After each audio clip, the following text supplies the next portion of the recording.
Bien, a continuación le damos la bienvenida a Claudio Fantini, el primer conferencista del seminario, quien dictará sobre choque mundial de modelos políticos y visiones económicas. Les pido un aplauso.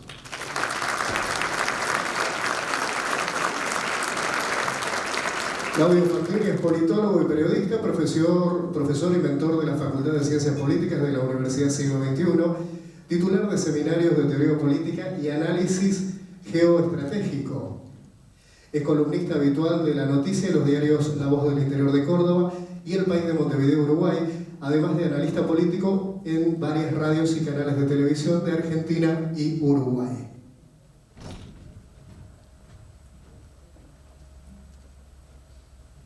Muy buenas tardes y antes que nada muchas gracias por esta invitación a las autoridades de ASAP, también a las autoridades provinciales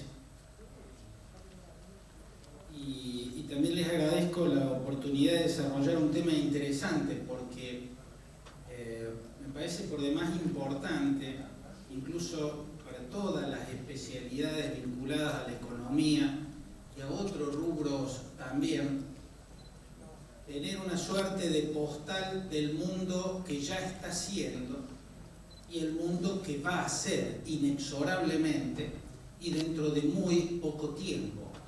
Porque sin entender los rasgos fundamentales y los rasgos particularísimos del mundo que ya está siendo y que va a ser cada vez más y en menos tiempo, sin entender esos rasgos, es imposible actuar en sociedad, es imposible actuar en el mundo empresario, en el mundo económico, en el mundo político.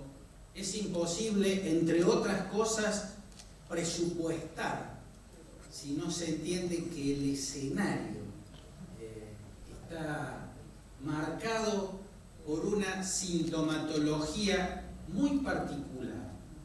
El mundo que viene es el mundo de la transformación permanente y en proceso de permanente aceleración. Todas las actividades van a tener que adecuarse a esa realidad, pero esto es casi nada al lado de los umbrales en los que estamos. Yo pienso que tal vez un buen método para asomarnos a la descripción de este paisaje global que ya ha empezado es el método que utilizó el escritor alemán, el novelista alemán Günter Grass, cuando escribió su novela autobiográfica. Usó la imagen de una cebolla, ¿no? Y la actividad de ir deshojando la cebolla para explicar que todas las capas, desde las que están a la vista de la cebolla hasta las que rodean el núcleo, son superficiales y casi anecdóticas al lado de lo que es el núcleo de la cebolla. Lo esencial está en el centro, pero lo que vemos son las capas superficiales. Esas capas nos describen, si sabemos interpretarlas, de qué se trata el centro. Pero si no sabemos interpretar esas capas, nos están impidiendo la visión de lo central, de lo esencial. Siguiendo entonces el método de Günter Grass, yo propongo hacerlo al revés. Vamos a ir desde el centro, vamos a partir de lo medular, de eso que el hombre contemporáneo ni siquiera se está planteando en los niveles en los que debería hacerlo. Ni siquiera se lo está planteando a la altura de lo que significan los grandes desafíos. Ya se trata de grandes desafíos de la especie humana. Algunos, por ejemplo, con lo que implica el calentamiento global. Por primera vez en la historia de la humanidad, el hombre está percibiendo el final de la especie. Por primera vez en la historia. Hubo veces en la remota antigüedad, en lo que es el origen de muchas religiones, que estaban las visiones apocalípticas, la prédica de que el mundo estaba por terminar, por acabar en una gigantesca hecatombe, pero aquellas visiones apocalípticas implicaban la sentencia de dioses sobre la suerte de la humanidad. Ahora la suerte de la humanidad parece depender de lo que hagamos los propios seres humanos, ¿no? O sea, el hombre está ante el umbral de decidir si quiere salvar la especie humana o no, o si quiere suicidarse como especie. Nunca antes en la historia el hombre había estado ante decisiones de esta envergadura. Son decisiones existenciales, no de una persona, de un grupo de personas, de la especie humana.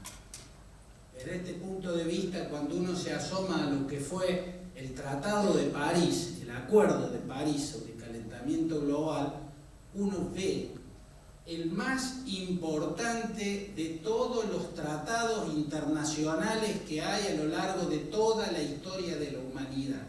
Ningún tratado internacional en toda la historia de la humanidad es comparable a la trascendencia crucial del Tratado de París, o del Acuerdo de París. Después el hombre decidirá entre dos posibilidades: salvar el mundo o salvar la especie.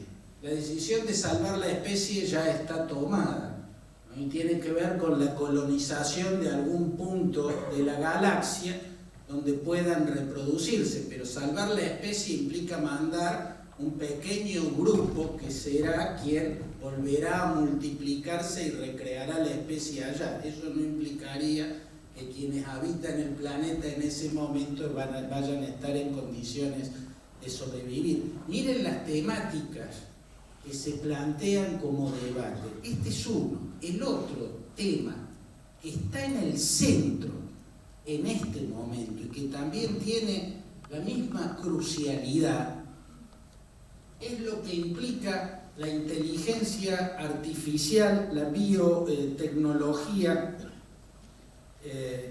y la infotecnología. La inteligencia artificial ha venido a reformularlo todo. A partir de ella, todo tiene que reinventarse. Hasta aquí seguimos viviendo como haciendo de cuenta que esa etapa aún no ha comenzado. En rigor, cuando uno mira la historia, ve que hay grandes descubrimientos en el laboratorio que tardan siglos en tener su consecuencia en la cultura, en la cosmovisión del ser humano. Cuando Galileo escribe primero un opúsculo de 24 hojas llamado Su Mensajero Celeste, donde explica lo que significan las lunas jovianas, lo que significan las manchas solares, lo que es efectivamente la Vía Láctea, lo que señalan las fases lunares, cuando explica todo eso en ese pequeño opúsculo, en el que luego va a amplificar en una obra monumental llamada El diálogo sobre los dos grandes sistemas solares, lo que vino a renglón seguido fue su propio padecimiento. Santa María sopra Minerva se llama el convento donde Fray Vincenzo Maculana, como inquisidor, lo torturó, lo atormentó psicológicamente para que se retractara, y se retractó, pero lo descubierto estaba, ¿no? Y haber probado lo que él probó, que la razón la tenía Copérnico y no la visión ptolomeico-aristotélico-tomista imperante hasta ese momento, no tuvo efectos inmediatos.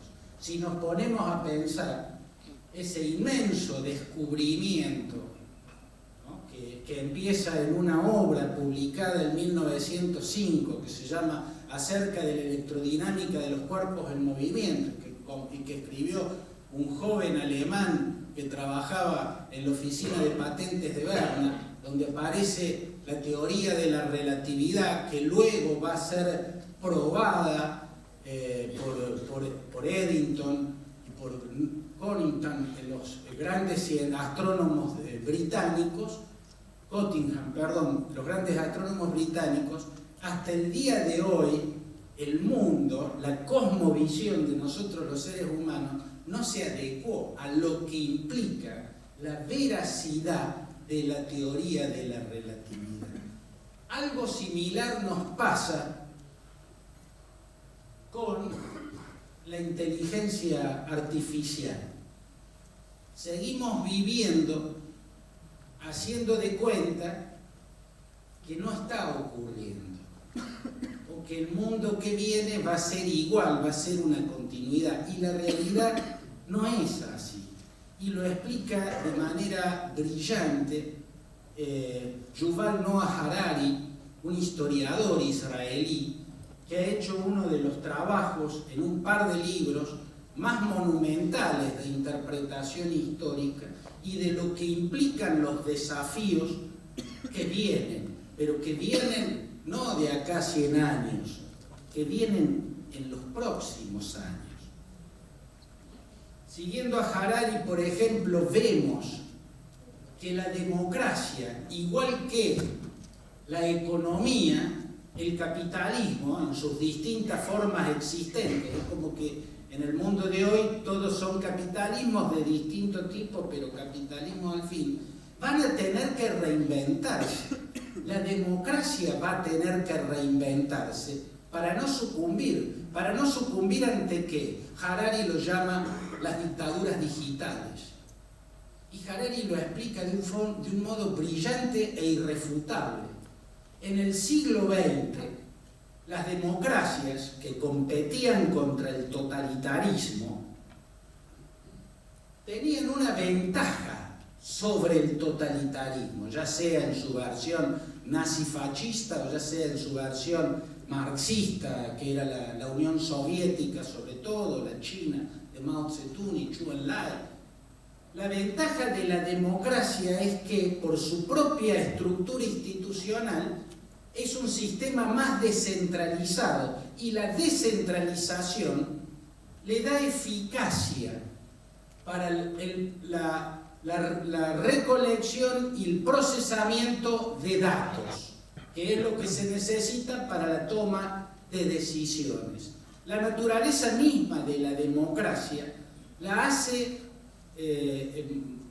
más abierta, ¿no es cierto? El poder está más repartido entre personas y entre instituciones, y esto le daba una ventaja a la hora de ser más acertada como mecanismo de toma de decisiones, porque tenía una capacidad mayor de recolección de datos que los totalitarismos, cuya estructura de recolección de datos y de toma de decisiones era absolutamente centralizado.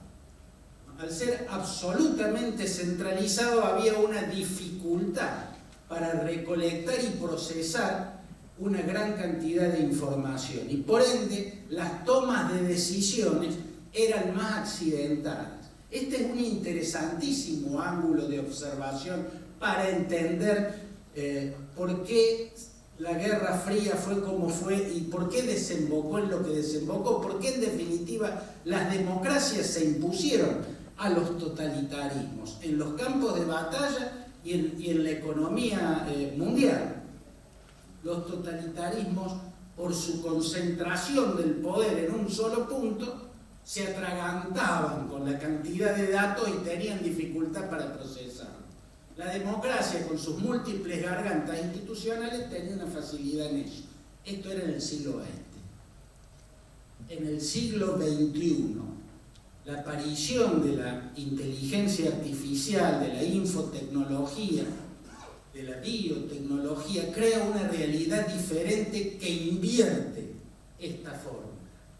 Lo que en el siglo XX le restaba competitividad a los totalitarismos, en el siglo XXI se los da, es la carta ganadora, porque inteligencia artificial mediante existiendo los algoritmos, ya no existe la posibilidad de atragantarse con una gigantesca recolección de datos. Existiendo los algoritmos pueden procesar océanos de datos, océanos incalculables de datos, sin ninguna dificultad.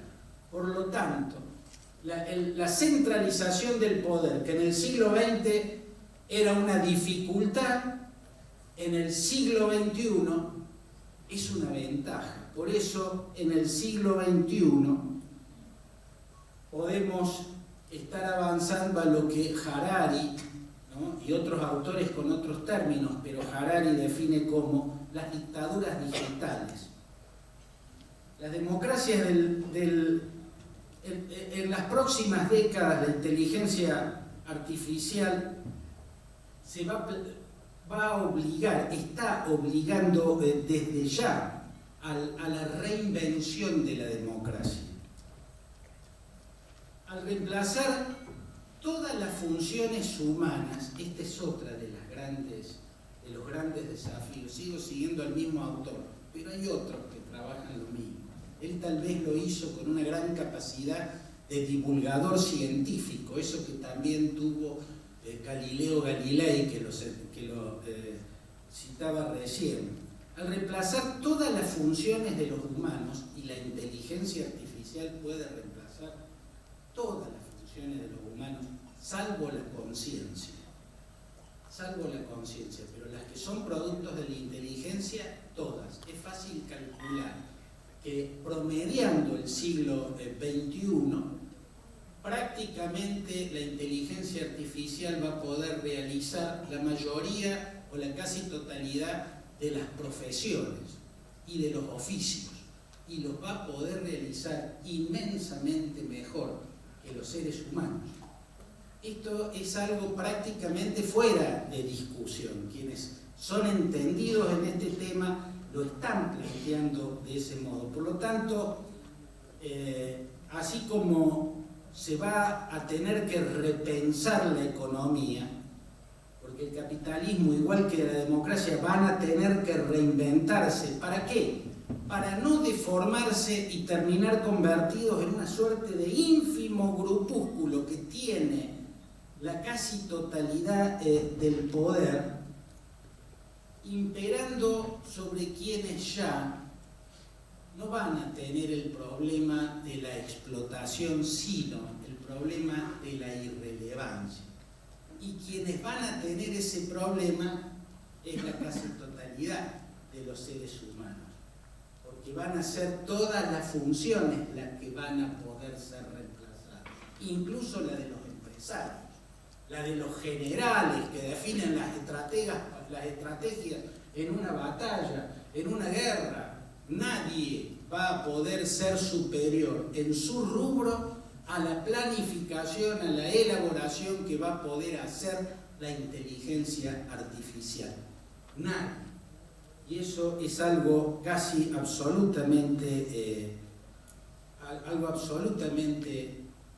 corroborado a esta altura de la historia. Por eso estamos tiene consecuencias incalculables. O sea, el hecho, si a esta altura de la historia se habla de una hiperconcentración de riqueza y que las inmensas mayorías tienen porcentajes mínimos de la riqueza mundial y pequeñas minorías tienen porciones gigantescas, bueno, de acá a 50 años vamos a extrañar como igualitarismo las porciones actuales. Es más, la ciencia está señalando que quienes posean esa ínfima clase que posea la inteligencia artificial, los algoritmos, y se pueda poner encima incluso de los empresariados, porque los roles de los empresarios ya no van a hacer falta, ya no va a hacer falta sentarse en un directorio y ver que cada uno y que en una discusión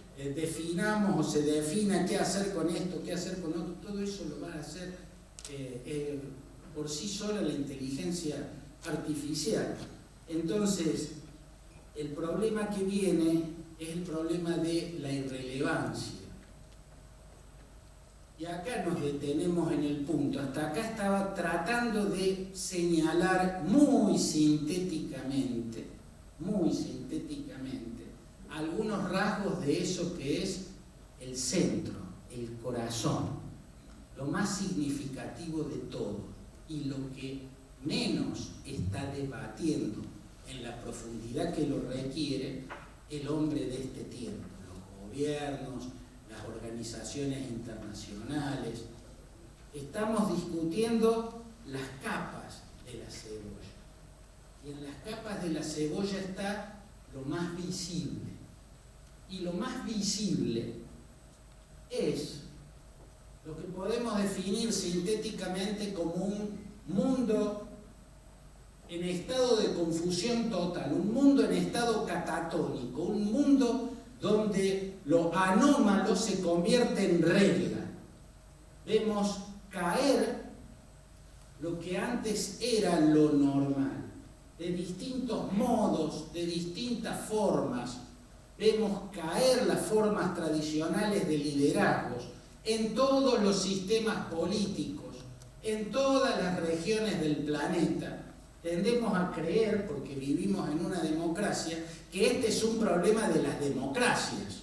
Entonces hablábamos de los liderazgos demagógicos, de los autócratas, de los déspotas, que ponen en peligro la democracia. En rigor, esto sucede en todas las sociedades de distinto modo y en todos los modelos políticos también. Lo primero que tenemos que entender es por qué. Este es un tiempo en estado catatónico, este es un tiempo de confusión permanente, este es un tiempo en el que lo anómalo es la regla. ¿Por qué? Porque el hombre, porque nosotros, los seres humanos, los hombres y las mujeres de este tiempo, estamos presintiendo que ha llegado el tiempo de nuestra irrelevancia. Todos sabemos que cada vez es más difícil estar al día en el conocimiento. Cuando uno era chico, en la esquina de la cuadra se abría un almacén y ese almacén iba a estar los siguientes 60 o 70 años o más. Lo mismo ocurría con el grueso de los rubros.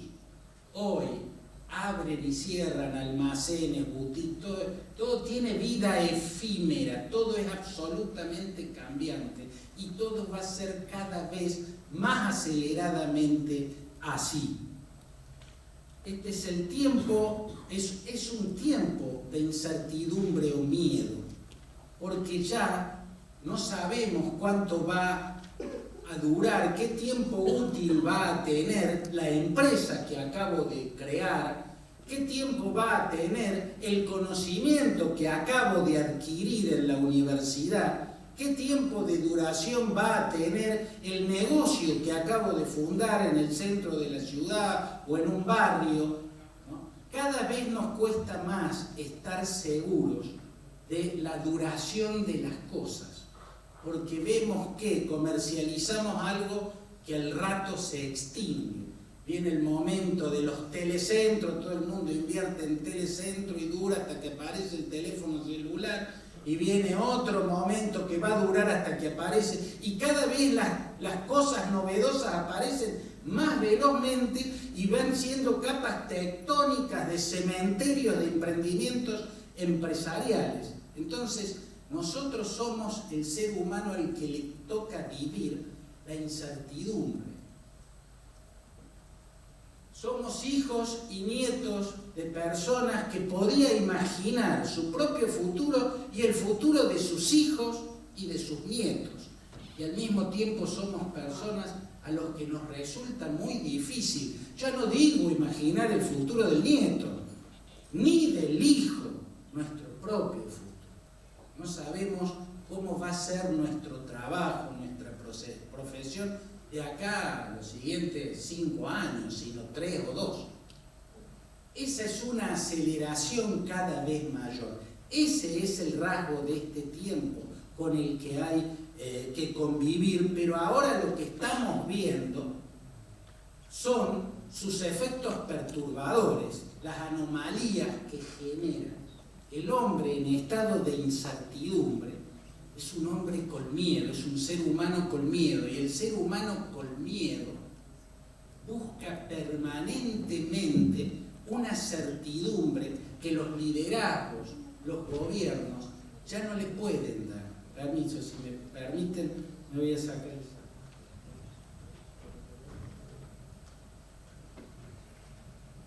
Esto no solo ocurre en las democracias es mucho más claro, es mucho más evidente. Ocurre en todos los sistemas. Por ejemplo, en China, vamos a arrancar de los sistemas no democráticos. En los sistemas democráticos es fácil, uno tiene que hablar de fenómenos como el fenómeno Le Pen en Francia, el Brexit, Donald Trump. Son todas como anomalías de la política, ¿no es cierto? Pero eso están como demasiado a la vista. En las democracias están fácilmente a la vista. Y tendemos a pensar que hacen a una suerte de problema de la democracia. Este es un tiempo de decadencia de la democracia. Y yo creo que no es así. Este es un tiempo de incertidumbre en las sociedades que hacen que todos los regímenes busquen de un modo u otro una marcha atrás. Y en la historia no hay marcha atrás. Yo en un libro llamado Abaddon definí este momento como la desglobalización, explicando que la globalización es un proceso inexorable. No se va no tiene reversión, porque es imposible que la tenga, por característica de la evolución del conocimiento. Pero ese proceso inexorable puede tener momentos de aceleración y también momentos de desaceleración, incluso momentos de desaceleración muy fuerte, muy abrupta, que equivalen a apretar el freno de golpe cuando un auto viene a alta velocidad y la inercia nos lleva para adelante y a veces nos hace golpear la cabeza contra el parabrisas. Eso es lo que viven muchas partes del planeta y muchos sistemas que no necesariamente son sistemas democráticos. En China, por ejemplo, luego de que con la vida biológica de Mao Zedong terminara la vida ideológica del maoísmo, a partir de Deng Xiaoping y de Zhao Ziyang, los grandes ideólogos de la reforma y de la apertura de la economía china, vino un periodo de absoluta previsibilidad. Cada presidente tenía una duración total de 10 años y ni un minuto más. Y siempre el Partido Comunista, ya piloteando un capitalismo, lograba tener todo absolutamente bajo control. Cada congreso del Partido Comunista para elegir al sucesor era como escuchar una filarmónica perfectamente afinada. Así fueron los gobiernos de Li Xianyan en los 80, Jiang Shangkun en la década del 90, Jiang Zemin ya entrando comenzando el siglo XXI, Hu Jintao, el anterior presidente de China, hasta la llegada de Xi Jinping, el actual presidente de China. Con Xi Jinping se produce un cambio. Y ese cambio no es solamente que se terminó la regla de que un presidente puede estar solo 10 años y después se retira y tiene que venir un sucesor elegido por el Politburó del Partido Comunista. Xi Jinping ha logrado prácticamente una permanencia eterna en el poder. Ha logrado ser una suerte de emperador de este tiempo en China. Pero no está ahí la primera novedad. La primera novedad fue cómo llegó al poder Xi Jinping. Y ahí se había producido una fuertísima anomalía a la que Occidente no le prestó atención. Xi Jinping, para llegar al cargo al que llegó, tuvo que competir muy, pero muy duramente, y estuvo así de perder, contra Bo Xilai. Bo Xilai era un gran líder del Partido Comunista, gobernador y alcalde de una ciudad de las más importantes de China, un hombre con mucho poder dentro del Partido Comunista, porque además Bo Xilai es el hijo de Bo Jibo, y Bo Jibo es uno de lo que en la mitología del comunismo chino se denomina como los 8 inmortales. Pero Bojibo, el padre de Bo Xilai, murió en uno de los campos de concentración que hizo el maoísmo para tratar con los que se salían de la línea ideológica establecida por el partido en los tiempos de Mao Zedong y de Zhou Enlai. Entonces Bojibo terminó, como los padres de Xi Jinping, en un llamado campo de reeducación, así lo llamaban, y ahí murió. Era un héroe de la revolución comunista, que implicó una inmensa guerra en la cual terminaron venciendo al ejército del Kuomintang, que era el partido nacionalista, el que lideraba Chiang Kai-shek, y era un partido de una gran importancia histórica. Bo Xilai, a pesar de ser el hijo de Bojibo, una víctima de ese proceso histórico que se conoce como la revolución cultural, el nombre es hermoso y nos hace pensar en cosas muy vivificantes y muy creativas, pero la realidad es que la revolución cultural fue una inmensa cacería de brujas, terrible, brutal, fue un infierno de intolerancia, donde se persiguió y se castigó por desviacionismo a todo aquel que cuestionaba el orden de cosas imperante. Lo curioso es que Bo Xilai intentó llegar al cargo al que finalmente llegó Xi Jinping, el actual presidente, proponiendo un regreso a la revolución cultural. Eso fue lo impensado. Eso fue lo que incluso China trató de tapar. Que un hombre tuviera tan inmenso apoyo en las bases del Partido Comunista, proponiendo el regreso a un momento espantoso, infernal. ¿Qué estaba pasando? Y bueno, que también en China el hombre vive la incertidumbre del mundo actual. Que también el chino no sabe cómo va a ser su futuro inmediato ya casi. Todos viven las mismas incertidumbres, por eso todos los sistemas están como en cortocircuito. Y a donde nos asomemos, vemos regresiones, vemos ese intento de marcha atrás. Bo Xilai intentó poner la marcha atrás para llevar China de nuevo a los tiempos de Mao y de la revolución cultural. Es imposible.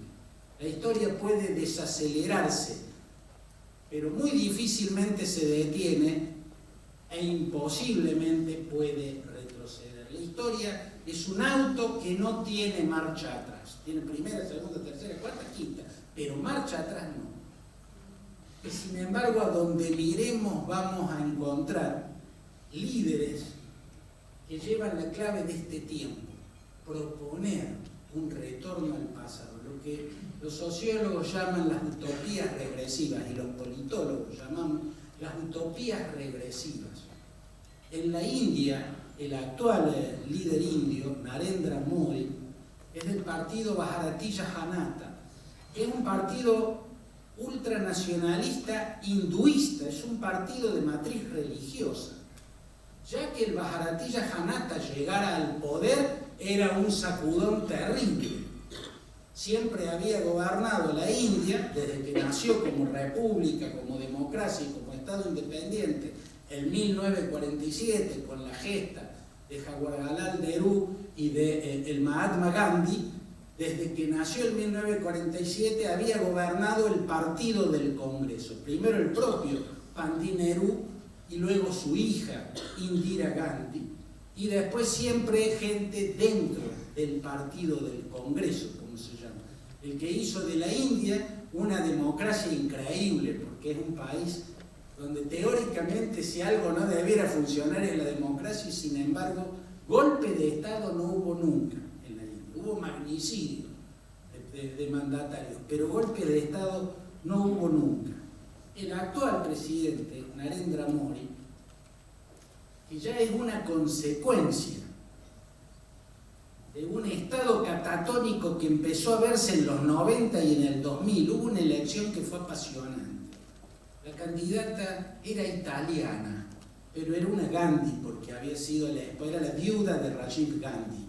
Sonia Gandhi se llamaba, ¿no? Ya había aprendido, hablaba perfectamente el hindi, ya era una india más.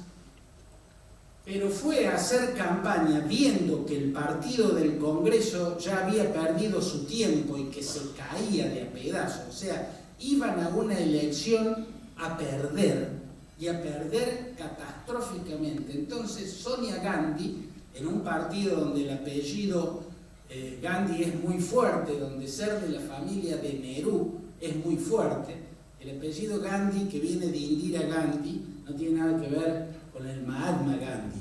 En la India es un apellido bastante común, Gandhi. Es por Ferozi Gandhi, que era el esposo de Indira Gandhi, que era un abogado que no tenía nada que ver con la política. Pero bueno, digo, Sonia Gandhi hizo una campaña absolutamente demagógica, donde propuso un decálogo de propuestas absolutamente demagógicas y absolutamente irrealizables. Su objetivo era que el gobierno, que el partido del Congreso no perdiera por catástrofe, que perdiera pero que no se extinguiera en esa elección. Pero se encontró con una sorpresa que nos habla de este tiempo raro. Ganó. Y ganó con una propuesta que ella misma sabía absolutamente irrealizable. Entonces, ¿qué hizo Sonia Gandhi? Nombró primer ministro, el cargo para el que la habían votado a ella, a Manmohan Singh, que había sido el ministro de Economía de su hijo, Rajiv Gandhi, que encabezó el gobierno del partido del Congreso que inició la apertura de la India. La India siempre fue mucho más abierta que China. China venía del comunismo, pero tuvo un proceso de reformas muy importante, y el Deng Xiaoping versión India fue Rajiv Gandhi, y el gran artífice fue Manmohan Singh, su ministro de Economía. Sonia ganó la elección proponiendo poner la marcha atrás y después puso a quien había puesto el pie en el acelerador cuando era ministro de Economía. Traicionó el voto, la razón por la que la habían votado. Por cierto, el gobierno de Manmohan Singh fue un excelente gobierno. Así y todo, con un crecimiento económico importantísimo, no logró que en la siguiente elección el partido del Congreso triunfara y llegó al poder el Bharatiya Janata, que es el fundamentalismo hinduista. El hinduismo es la religión en la India. Cuando uno habla del indio, habla del ciudadano de la India. Cuando habla de hindú, habla de la religión del ciudadano de la India. Es como decir musulmán. El Bharatiya Janata, que llegó, todos fueron de algún modo Menem, para argentinizar el ejemplo. Todos llegaron proponiendo salariazo y revolución productiva, y después doblaron para el otro lado y privatizaron y abrieron. No, yo no estoy juzgando, estoy describiendo lo que pasó. Y fue también el gobierno del Bharatiya Janata. Pero a esta altura, cuando llega Narendra Modi, en cuyo pasado reciente está la militancia en el sector casi terrorista, casi el ala más violenta y más radical de la religión. Es como un partido de ultra islamistas en la versión musulmana. Eso es Narendra Modi. En lo económico está realizando un gobierno perfecto, pero nadie está mirando lo que pasa en otra órbita. Por caso, en lo religioso. Y en lo religioso está convirtiendo al hinduismo en un instrumento político. Y esto lleva, sí y solo sí, al fanatismo. El giro fundamentalista del hinduismo en la India está relacionado, aunque no parezca, con lo que hace poquito ocurrió en esa isla, la que la llaman la lágrima de la India, que antiguamente se llamaba Ceilán y que desde que es independiente se llama Sri Lanka. Tendrán todos en las retinas las imágenes de las iglesias donde murieron muchísimas personas porque entraron kamikazes yihadistas y se detonaron adentro, masacrando a un montón de gente en las iglesias. Eran feligreses cristianos, y también provocaron masacres en los principales hoteles o en los los más lujosos hoteles de Colombo, la capital de Sri Lanka. ¿Por qué digo que está relacionado? Porque el giro ultra religioso en la India no se está dando solo en la India. En Sri Lanka, desde que dejó de ser Ceilán, siempre la violencia la habían protagonizado dos grupos étnicos que a la vez implican dos religiones. La mayoría singalesa, es como se llama étnicamente el nativo de Sri Lanka, con la minoría tamil. Los tamiles son de la India. En el sur de la India hay un estado que se llama Tamil Nadu. Los ingleses tenían la certeza de que el mejor té del mundo se cosechaba en la península de Jaffna, en el norte de Sri Lanka, por entonces Ceilán, pero que los mejores cosechadores eran los tamiles. Por eso en los tiempos del colonialismo inglés se incrementó la población tamil y llegaron a ser el 12%. Entonces ustedes tienen en esa isla el 70% que son budistas, porque los singaleses son budistas, la mayoría en Sri Lanka son budistas, y la primer minoría, que es el 12%, son hinduistas. Y después hay otras dos minorías más minúsculas. El 10% son musulmanes y el 7%, entre el 7 y el 8% son cristianos, que llegaron a esa isla allá por el siglo XIV y XV, que fue cuando los portugueses llegaron a esa zona y por eso hay cristianos también ahí. La cuestión es que siempre la violencia era entre budistas e hinduistas. Los musulmanes y los cristianos estaban aparte, totalmente aparte. En el 83 se inició una lucha de guerrillas, aparecieron los Tigres de la Liberación, Elam se llamaba, que eran los tamiles que querían separar la península de Jaffna y crear un estado hinduista. Ellos fueron los que iniciaron los ataques suicidas y lo hicieron desde la fe hinduista. Normalmente uno cree que los atacantes suicidas solo vienen del mundo islámico, y no, el caso srilanqués muestra que hubo 170, entre 160 y 170 atentados suicidas, entre ellos el asesinato de Rajiv Gandhi. A Rajiv Gandhi lo matan en Tamil Nadu, en el sur de la India, estaba haciendo campaña, y lo mata una mujer tamil que acusaba a su gobierno de entenderse con el gobierno budista de Sri Lanka en lugar de apoyar a los Tigres de la Liberación Elam, o sea, la minoría tamil que estaba en guerra para independizarse. Por eso se detonó una mujer al lado de él en un acto multitudinario y así murió Rajiv Gandhi. Y hubo otros magnicidios. Premadasa fue un presidente srilanqués que murió en un atentado suicida.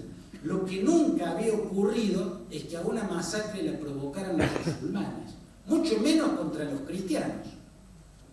Ahora, cuando uno mira y ve cómo pudo ISIS llegar a una comunidad musulmana que siempre fue absolutamente pacífica, y para haber realizado semejante ola de atentados había una logística, había una estructura gigantesca, ¿cómo pudo hacer eso en una comunidad tan calma y tan moderada como son los musulmanes de Sri Lanka? Y la respuesta está cuando uno se fija en cómo ha sido la evolución de los gobiernos. Los gobiernos de Sri Lanka, el llamado Freedom Party, el partido de Bandaranaike. Bandaranaike fue una mujer que fue la primera mujer que gobernó un país, fue Bandaranaike, cuyo esposo Solomon Bandaranaike fue uno de los fundadores de la independencia de Sri Lanka. El partido de ella empezó a virar, ella ya murió, ¿no? Empezó a virar hacia el ultrabudismo. ¿Para cómo es el budismo Theravada? O sea, para hacer del budismo una religión violenta hay que darse maña, porque el budismo, mucho más el budismo Theravada, que es la rama del budismo familiar casi de la misma esencia que el budismo tibetano, es un budismo absolutamente pacífico, es teocrático. El Dalai Lama es un dios, es un rey, es un sacerdote gobernante, un líder religioso que es también líder político, pero no es violento. Sin embargo, vemos que en Sri Lanka en la última década los gobiernos han ido haciendo del budismo una clave de un instrumento político en la búsqueda de construir liderazgo sobre grietas, inoculando odio político en las grietas. Eso que está de moda en muchas partes del mundo, bueno, tiene estos resultados en algunos rincones del planeta. Y si seguimos viendo, encontramos muchos casos. Por ejemplo, Japón, que uno normalmente lo tiene como que ahí no pasa nada, ahí está todo siempre en orden. Pero quienes lo conocemos un poco más, yo estuve becado en Japón, he vivido en hogares japoneses, ¿no? Y de algún modo siempre me interesa mucho ver, y hay cosas que me llaman la atención, aunque en el resto del mundo no llame la atención. Japón tuvo un partido de corte fascista, el Taisei Yokusankai. Taisei Yokusankai practicaba o proponía el Shintaisei, que quiere decir el nuevo orden. O sea, si uno ve que son las mismas terminologías, nada más que esta escrita en alfabeto kanji, pero es la misma base ideológica de lo que fue el fascismo y todos sus símiles en las distintas partes del planeta. Practicaba un sintoísmo de Estado. El sintoísmo es la religión japonesa y el sintoísmo es una religión también pacífica, animista, muy local, muy de cada aldea. No se tiende a creer y a alabar y a rezarle, a orarle a las almas de los distintos lugares. Y sin embargo, el Yokusankai creó un sintoísmo político que llevó a Japón a ese nivel de beligerancia tan brutal que le permitió triunfar en los campos de batalla y le carcomió una parte significativa de China, donde puso el Manchukuo. La Manchuria china fue la provincia de ultramar japonesa del Manchukuo y deslutió las 7.100 islas de Filipinas y gran parte de Indonesia y lo que hoy es Birmania, la península coreana, ¿no? El imperialismo alevosamente agresivo de Japón, que lo llevó incluso al bombardeo de Pearl Harbor, y ahí empezó la cuenta regresiva, ¿no? Tuvo que ver con esta visión ideológica, y con las bombas de Hiroshima y Nagasaki esa visión ideológica fue desterrada. Y en Japón apareció otra sintonía, otra forma de pensar la política y la economía. La norma era los gobiernos del Partido Liberal. A veces gobernó el Partido Socialista, que es un partido socialdemócrata, pero la mayoría de los gobiernos que produjeron el milagro japonés, ¿no? era el Partido Liberal.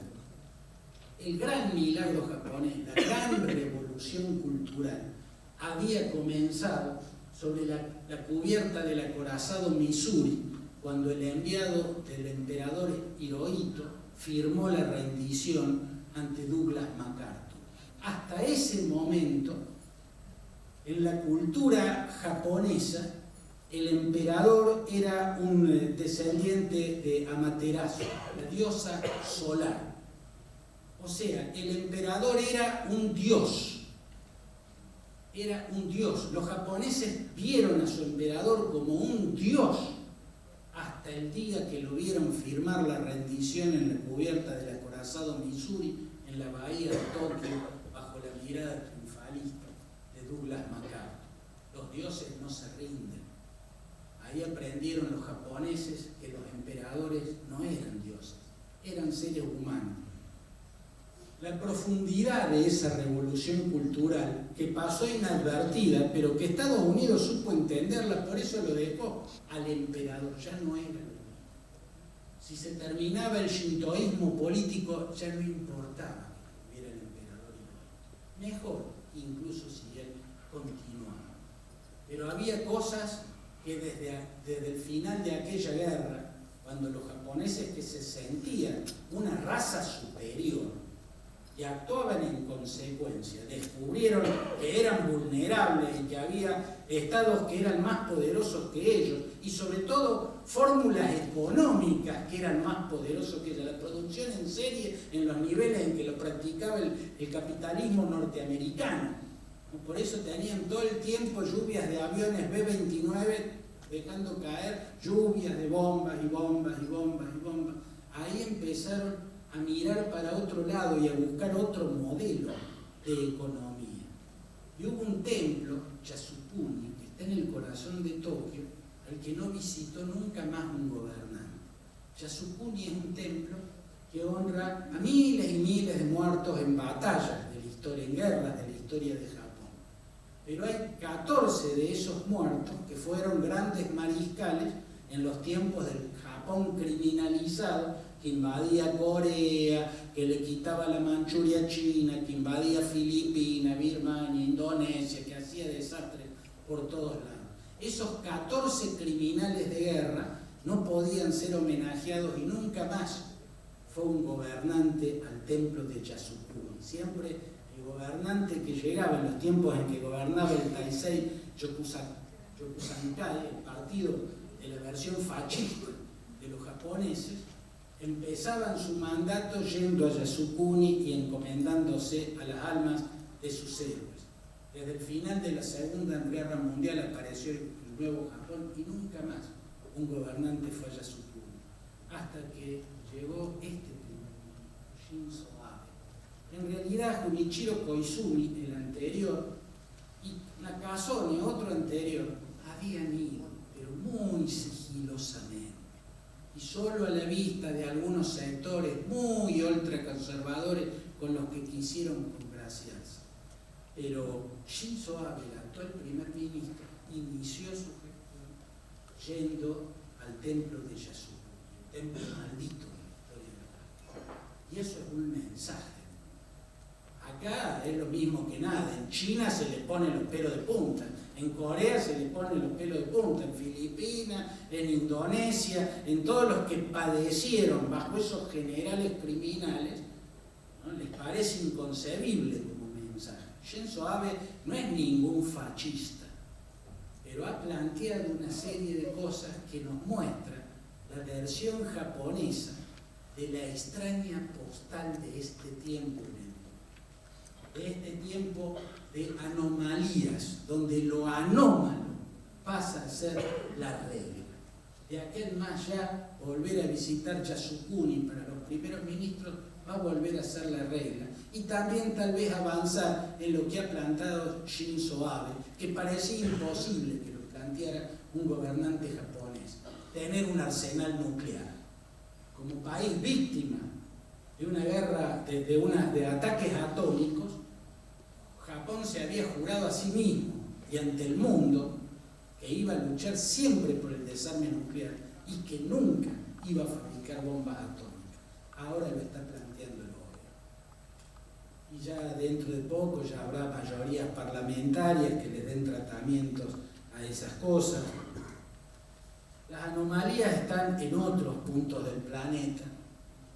En Arabia Saudita siempre gobernó desde 1932, cuando el rey Abdulaziz bin al-Saud creó el Estado que había empezado a crear en el siglo XVIII su tatarabuelo, Mohammed bin Saud, en alianza con un teólogo ultra religioso, que es Al-Wahhab. Por eso la versión coránica de los sauditas es el wahabismo, viene del nombre de Al-Wahhab, Muhammad bin Abd al-Wahhab, que era uno de los teólogos más cerrados, que creó la vertiente teológica más intolerante del Islam. Bueno, eso ha gobernado siempre Arabia Saudita desde que nació en 1932. Lo que nunca se había visto es que un príncipe fuese efectivamente el dueño del poder. Hasta acá el primer rey fue el rey Abdulaziz, él reinó y gobernó. Después vino su hijo, que se llamaba Saud, tenía el mismo nombre de su apellido, Saud bin Abdulaziz al-Saud. Después vino Faisal, que fue asesinado por un sobrino cuando oraba hacía la oración vespertina apuntando hacia la Meca. Después vino el rey Fahd, no Hatib, antes del rey Fahd. Después vino el rey Fahd, después el rey Abdullah bin Abdulaziz al Saud, muerto el cual asumió Salmán, el actual rey. Pero el actual rey no es el que tiene el poder. Por primera vez, en realidad alguien podrá decirme, no, Fantini, cuando gobernó Fahd, cuando el rey era Fahd, le dio un ataque de apoplejía y gobernó su hermano el príncipe, Abdullah bin Abdulaziz. Es cierto, en calidad de príncipe regente, pero el actual príncipe, el príncipe Mohammed bin Salman, no está en calidad de regente y es el que gobierna. Mohammed bin Salman es el único que pudo haber dado la orden de que descuartizaran en un consulado en Estambul a un periodista disidente que había ido a pedir los papeles porque se quería casar. Todos conocerán el caso. Miren el nivel de impunidad que sentirá una persona, miren la dificultad de concebir límites al poder que tendrá una persona para ordenar un asesinato en una sede diplomática, pero nada más absurdo, para colmo de un país que es medio adversario, no se llevan, quedaron enfrentados por la guerra en Siria. Y en el consulado hizo descuartizar, hizo asesinar de una forma brutal a un periodista porque era un disidente. Ese personaje es el que intenta imponerle de prepo al mundo, lo hizo acá en la cumbre del Grupo de 20.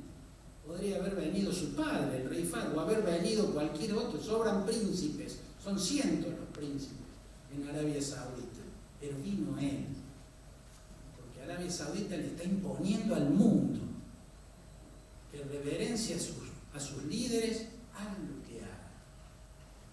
Estas también son parte de las anomalías que se ven incluso en Israel. En Israel siempre, desde el origen, habían gobernado desde el origen los progresistas. O sea, el partido que funda Israel era el Mapai, se llamaba, que luego pasó a llamarse Partido Laborista. Y era el partido de izquierda, lo lideraba David Ben-Gurión. Y David Ben-Gurión fue el que fundó en el Teatro de la Ópera de Tel Aviv en 1948 el Estado de Israel.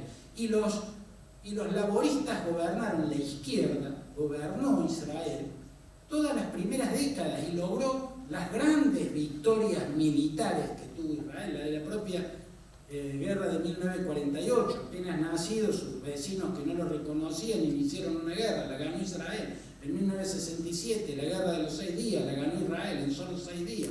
En 1973 hubo otra guerra, la guerra del Yom Kippur o del Ramadán, la ganaron los israelíes, estuvieron bastante más complicados, pero la ganaron al fin. O sea, Israel se debe a su centro izquierda. Y sin embargo, está en una etapa de radicalización hacia la derecha y hacia los partidos religiosos que parece ajeno a la historia de Israel. Yo pienso en Menachem Begin, que fue el primer líder del Likud que llegó al cargo de primer ministro y fue quien firmó la paz con Anwar el-Sadat. Y para firmar esa paz, Israel tuvo que devolver la península del Sinaí, que había conquistado en la guerra de los 6 días. La península del Sinaí era el 90% de todos los territorios que había conquistado. Si uno ve Gaza, Cisjordania y las alturas del Golán, no son nada, son así, al lado del tamaño de la península del Sinaí. Eso lo hizo Menachem Begin, que era del partido de la centro derecha, el Likud. Y luego, fíjense, hoy es la contracara de lo que Israel fue. En 1984 hubo una elección en la que quedaron muy cabeza a cabeza el Likud y el Partido Laborista. Y acordaron 50 meses de gobierno alternándose el poder. Partieron los 50 meses en dos. La primera mitad iba a ser primer ministro Isaac Shamir. Isaac Shamir venía del Irgun, era un combatiente, ¿no? Terrible, o sea, no era una monjita, ¿no? Era un activista que venía de los campos de batalla. Isaac Shamir se entendió con los socialdemócratas del Partido Laborista. segunda mitad la gobernó Shimon Peres. Ese Israel donde el Partido Laborista, en sus alianzas tradicionales con el Meretz, que es un partido que también está en la centro-izquierda, inició los diálogos secretos de Oslo, que desembocaron en la cumbre de Madrid, que implicaron ya la apertura de la negociación para el nacimiento de un Estado palestino. Ese Israel es el que ahora se cierra cada vez más. Lo desafió en general porque los militares en Israel son mucho más moderados que Benjamín Netanyahu, el actual primer ministro, y que su coalición con partidos ultrarreligiosos. Cuando vemos el Israel de hoy, donde gobierna no una centro-derecha moderada, sino una derecha dura y belicosa, en alianza con partidos fundamentalistas, digamos, de esa religión, vemos un Israel desconocido. Y estamos viendo la constante de este tiempo, la anomalía, que la vemos también en Alemania. En Alemania gobernar en gran coalición, o sea, cuando los dos partidos principales, como en Estados Unidos los demócratas y los republicanos gobernaran en alianza, es rarísimo. Bueno, en Alemania había habido solo un gobierno de gran coalición, de 1966 a 1969, por un presupuesto, fíjense. ¿No? Lo encabezó Kurt Kiesinger de la Democracia Cristiana con Willy Brandt del Partido Socialdemócrata. Tenían que aprobar una serie de medidas presupuestarias muy restrictivas, era muy duro el momento, y los dos partidos fueron juntos a hacerle beber a la sociedad un mal trago económico. Ahora, Merkel, que además es un genio político, es brillante, Angela Merkel, brillante, no ha podido gobernar nunca sin gran coalición. Empezó con Gerhard Schröder del Partido Socialdemócrata y hasta el día de hoy siempre. ¿Por qué?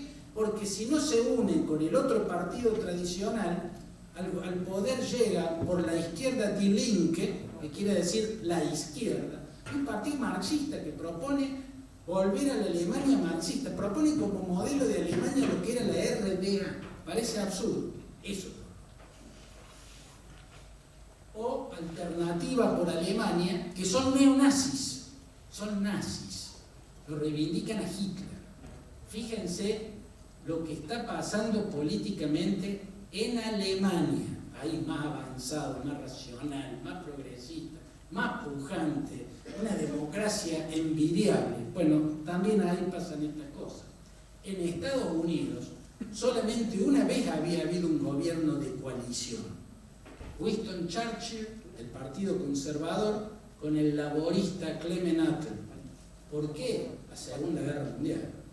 Vaya si no se explica por sí mismo el momento. Ahora David Cameron tuvo que gobernar en coalición con los liberaldemócratas. Y como no le alcanzaba, hizo la jugada del Brexit pensando que nunca iba a ganar la decisión de saltemos al vacío. ¿Y qué fueron a votar? Los británicos. Los británicos. ¿Qué fueron a votar? Saltemos al vacío. Y ahí están, cayendo. Cuando uno ve Gran Bretaña extraviada en el laberinto del Minotauro, buscando una salida que no existe, por lo menos no existe como ellos la concibieron, porque ellos concibieron lo que le dijeron demagogos como Nigel Farage, ¿no? O como Boris Johnson. No existe lo que le prometió. Debieran ya votar un segundo referéndum y esta vez corregir y votar primero, permanecer. Cuando uno ve esta Gran Bretaña extraviada en su laberinto, uno ve la anomalía del mundo. Francia. En Francia el antisistema no ganó porque Macron se disfrazó de antisistema y los engañó a todos. Emmanuel Macron había sido el ministro de Economía de François Hollande, era un hombre del Partido Socialista. Entendió que para tener alguna chance en esa elección presidencial, en una Europa en la que viene arrasando el antisistema, él se tenía que disfrazar de antisistema. Se bajó del gobierno, se salió del partido, creó un partido nuevo, En Marche le puso, En Marcha, y puso a la población a hablar de su extraña relación con su esposa, que era su profesora y que terminó siendo su esposa. Y los franceses hablaron de eso, y en buena hora, porque con esa artimaña brillante, con ese estratagema genial, Macron es un tipo inteligentísimo, lo que no quiere decir que no cometan errores groserísimos, pero es un tipo inteligentísimo. Logró que no llegara al poder el antisistema que en Francia es Marine Le Pen, la ultraderecha, y Jean-Luc Mélenchon, la ultraizquierda. Jean-Luc Mélenchon hizo campaña proponiendo como modelo Venezuela. En Francia. Miren qué raro que es todo. Cuando uno ve la segunda vuelta, en la que Macron se impone a Marine Le Pen, uno ve algo que no se vio cuando la primera vez que el antisistema dio la sorpresa en una elección fue cuando el padre de Marine Le Pen, o sea, Jean-Marie Le Pen, fascista terrible, entró a la segunda vuelta, salió por encima de Lionel Jospin del Partido Socialista y entró a disputarle la segunda vuelta al entonces presidente Jacques Chirac. El mundo se agarró de la cabeza, dijo, ¿cómo puede ser que en Francia este energúmeno entre al balotaje? Entró al balotaje, pero cuando uno ve el resultado del balotaje, ve que el piso de Jean-Marie Le Pen era también su techo. En la segunda vuelta sacó 1,5 puntos más de lo que había sacado en la primera vuelta. En cambio, todos los demócratas de izquierda y derecha se unieron en torno a Chirac para evitar que el fascismo ganara en Francia, ¿cierto? Ahora no fue así. Cuando uno ve el resultado de la segunda vuelta, tiene que entender los 8 puntos que tuvo de más Marine Le Pen. Y esos 8 puntos de más fueron los que tuvo Jean-Luc Mélenchon en la primera vuelta. Mélenchon en la ultraizquierda. Ahí uno ve claro que el antisistema es antisistema. No importa si de izquierda o de derecha. El que votó a Mélenchon porque quería hacer Venezuela en Francia, en la segunda vuelta votó a Marine Le Pen. Nunca votaría a un liberal demócrata. ¿Se dan cuenta? Y si seguimos viendo, bueno, seguimos viendo. En España, Vox, la sorpresa. Vox es la reencarnación de lo que era la Falange. La Falange era el partido fascista español, fundado por Antonio Primo de Rivera, José Antonio Primo de Rivera, y que fue el partido del poder en la dictadura de Franco.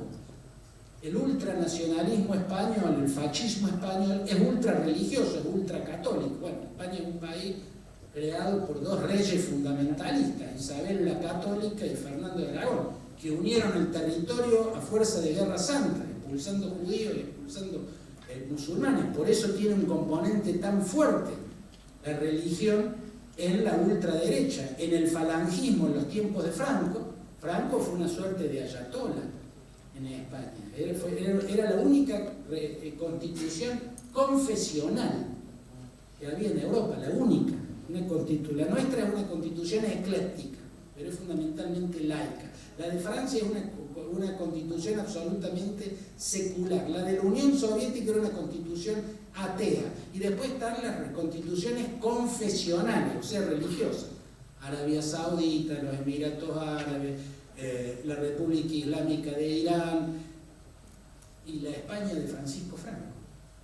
Eso vuelve a plantear Vox y lo pone en el centro y le da hasta ahora buen resultado. Bueno, yo me anoté muchos ejemplos más. Holanda y lo que es la irrupción de tierra de Baudet, Ucrania, voy a hacerlo sintético porque tengo miedo de estar pasándome en el tiempo.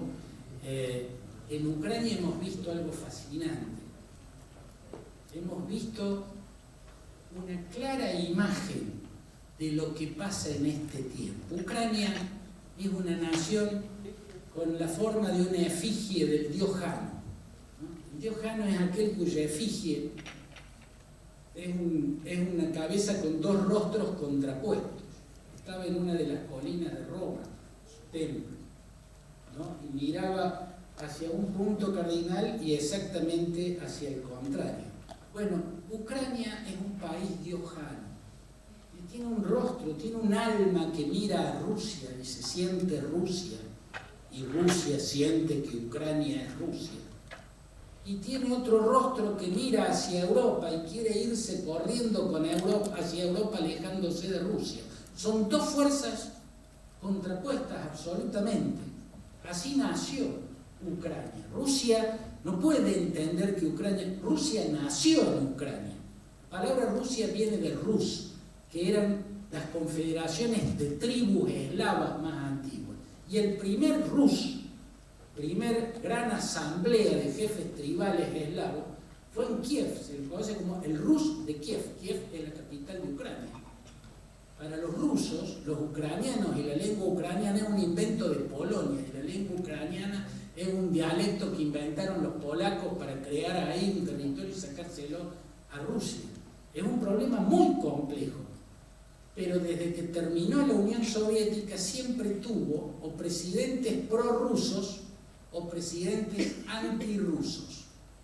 Los primeros dos, primero Leonid Kravchuk, que fue el presidente ucraniano, que junto con Boris Yeltsin, presidente de la Federación Rusa, y Alexander Lukashenko, el presidente de Bielorrusia, decidieron la desaparición de la Unión Soviética. Kravchuk era prorruso. Leonid Kuchma fue su sucesor, era prorruso. Ahí ya se produjo la Revolución Naranja. Ustedes se acordarán de la Revolución Naranja.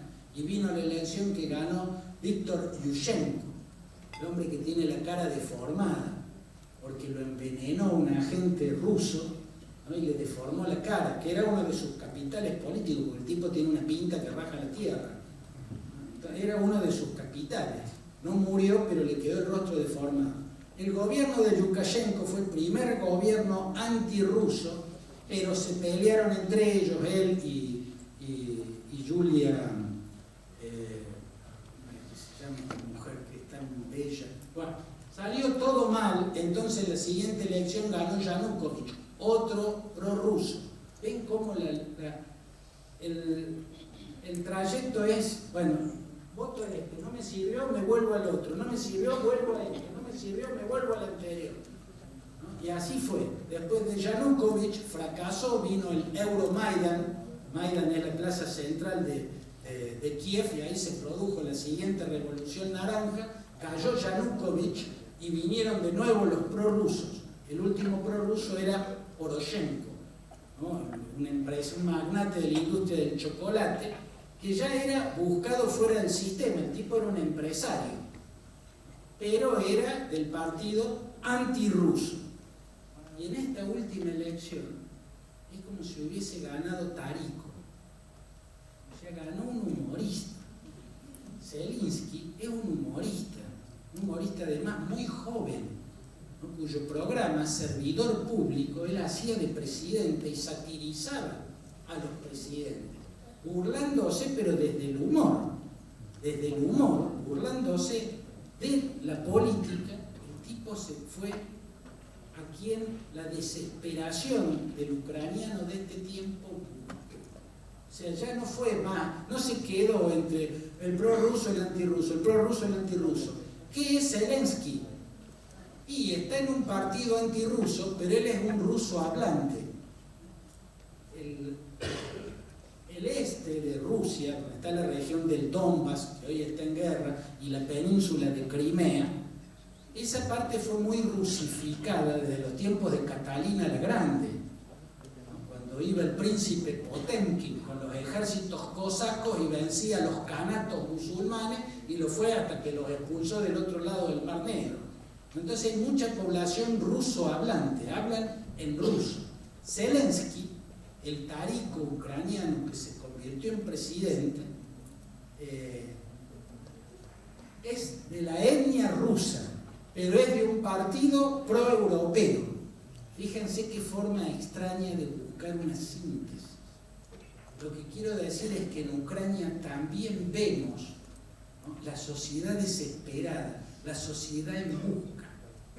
La búsqueda le abre la puerta al antisistema que puede venir disfrazado de magnate inmobiliario como en los Estados Unidos, o siendo un humorista como en Ucrania, en Filipinas. Cristina, que después de la larga dictadura de Ferdinand Marcos y su esposa Imelda, tuvo gobernantes brillantes. Cori Aquino, Corazón Aquino, la viuda de Benigno Aquino, que fue quien luchó contra la dictadura de Marcos y fue asesinado por el dictador Ferdinand Marcos. Su esposa fue una gran gobernante. Y luego el general Fidel Ramos, que había logrado nada menos que la pacificación de Mindanao, venciendo al Frente Moro de Liberación Nacional. Y después Benigno Aquino III, el hijo de Cori Aquino y de Benigno Aquino I. Fueron todos grandes gobernantes. En la última elección lo votaron a Rodrigo Duterte.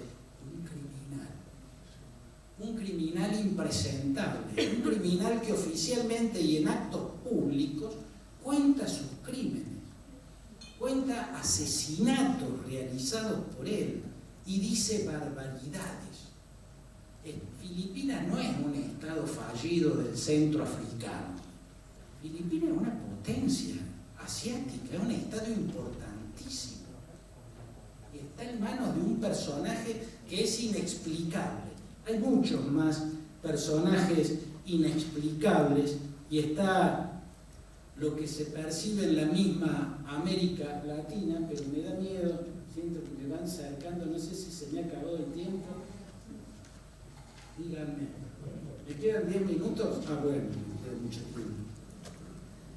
En el caso, para terminar con esta enumeración, y después si quieren preguntarme con todo gusto, yo quiero decir que el caso de los Estados Unidos, con la llegada de Donald Trump, marca una ruptura muy fuerte.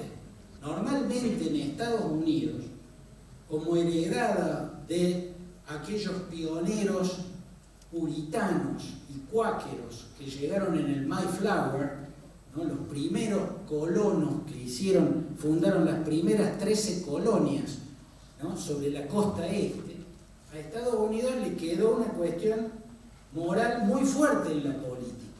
Por eso, un político era muy puesto bajo la lupa en su vida familiar, en su vida íntima. Los casos de Kennedy, que tenía una fuerte adicción al sexo, se conocieron, pero después, mucho después de la presidencia.